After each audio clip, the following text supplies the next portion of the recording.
Hey guys, just want to let you know that I've added another workout to the group training folder, or I will when this video goes live. If you're not part of the group, you can go to Intervals.icu and you can search for Dantuza training camp and you'll find it. Just send me a request and I'll add you. So let's go take a look at the workout that I'm going to be adding in here. So I want to start adding in some VO2 workouts. We talked about FTP. That's what workouts are currently in the training camp. And now let's talk about actually raising our ceiling. So we're going to raise the VO2 ceiling, which is going to help us raise the ceiling of where our FTP is.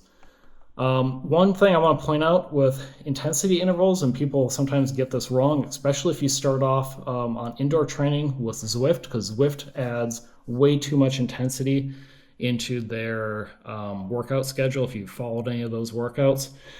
When you're first starting off, you probably don't want to be doing more than like 2 intensity sessions a week. Depending on the time of year, you only want to be doing maybe 1 intensity sessions up to 3 intensity sessions. So you want to be careful with how much intensity you're doing. All right. Otherwise, you're going to burn yourself out. So I wrote this as a very standard and simple VO2 effort. We have our warm-up, and then we're going to have 3 by 3 minutes at zone 5. Now, one thing to point out is there's been some confusion. When I write these guys at zone 5, you see it's 106 to 120% FTP. It's showing watt numbers for me because I wrote the training schedule, so it's based off of my power curve data. When you put it into your own library and you put it on your calendar, it will change to what your FTP is because it's based on a percent FTP. All right. I would start with 3 minutes if you're kind of new to cycling or haven't done a lot of interval work or just starting your yearly plan. Start with something a little bit lower to ease yourself in. And the point is you want to be able to hit the highest power number possible without fading in power. So if that's 106%, then stay at the 106%. Don't try hitting 120%. All right. Once you have mastered these guys, you can start increasing that percentage number. Probably not too much more than 120%. There's an exception to that, and I'll talk about that in a second here. And then you can start playing with your rest intervals. So right now I have it written as a 1-to-1. You can eventually get to the point where you write it as a 2-to-1. So 3 minutes on, 1.5 minutes off. One thing I want to point out, and not many people kind of like get this, is as a coach, I don't really care about your rest interval power. All right. If you need to stop pedaling for a minute, stop pedaling. What I care about is that the next interval is being done as the best interval you possibly can do. So you're hitting the same power targets without fading. All right. If you're not, then we're doing something wrong and we need to go back and make a change. Sometimes you need to descend a hill if you're doing these on hills outside. All right. If I'm on the trainer, sometimes my trainer just has too much torque at the low power numbers and it fatigues me too much. So I stop pedaling on the trainer sometimes and I just wait for the next interval. That's okay as long as you're hitting the power targets and time targets of the actual work interval. You can increase these intervals up to about 8 minutes I've written here. And you can probably do up to about 6 of them. If you do more than 6, I would say, break it up with a longer rest period, something like 10 minutes in zone 1. Easy spin, and then you can do another 6 if you're advancing to that point. But what we're really looking for is total time in zone 5 here. All right. Now, one thing I want to point out is because I've written this as zone 5, this sometimes doesn't work best for absolutely everybody.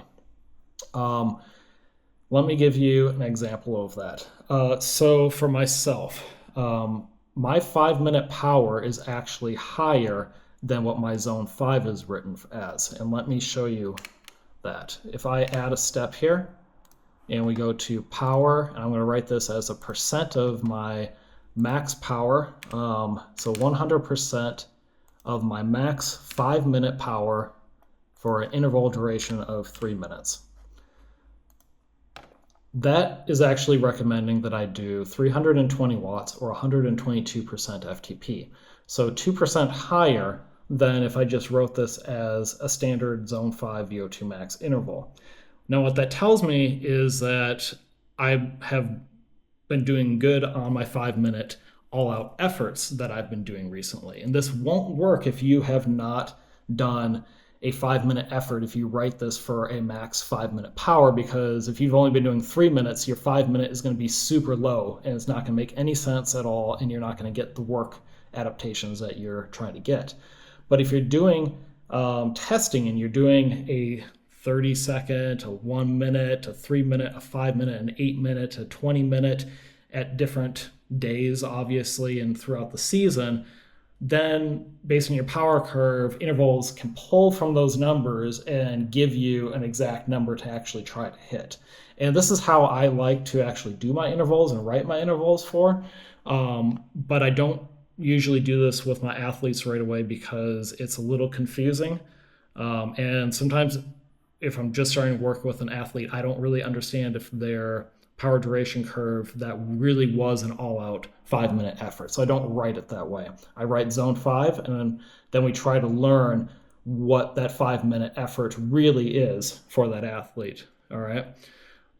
So you can replace this zone 5 with this writing, 100% MMP 5, if you have done a max effort test recently. All right, so I think that's where I'm going to leave this video for right now. I have 3 other VO2 max workouts that I'm going to make videos on and include in the future, but I wanted to set the groundwork for these VO2 efforts to make sure we're all on the same page and that we're doing these properly, okay? So if you have questions about this specifically of what I've talked about here, let me know in the comments or let me know in the group chat comments, and I'd be happy to answer those. Also, if anyone's going to the Beijing Cycling Expo tomorrow on Saturday, I'll be there. So if you see me walking around, feel free to stop me and say hello. And until the next video, guys, I'll catch you guys later. Bye-bye.